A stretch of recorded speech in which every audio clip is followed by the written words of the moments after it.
اور اپنی رحمت بے قرار سے مجھے نواز دیا۔ السلام علیکم۔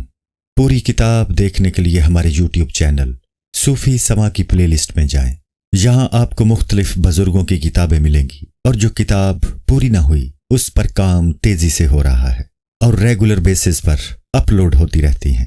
آپ سے گزارش ہے کہ آپ ہمارے یوٹیوب چینل کو سبسکرائب کر لیں اور بیل نوٹیفیکیشن پر کلک کر لیں تاکہ ہماری آنے والی کتابیں آپ کو ملتی رہیں۔ جزاک اللہ خیر۔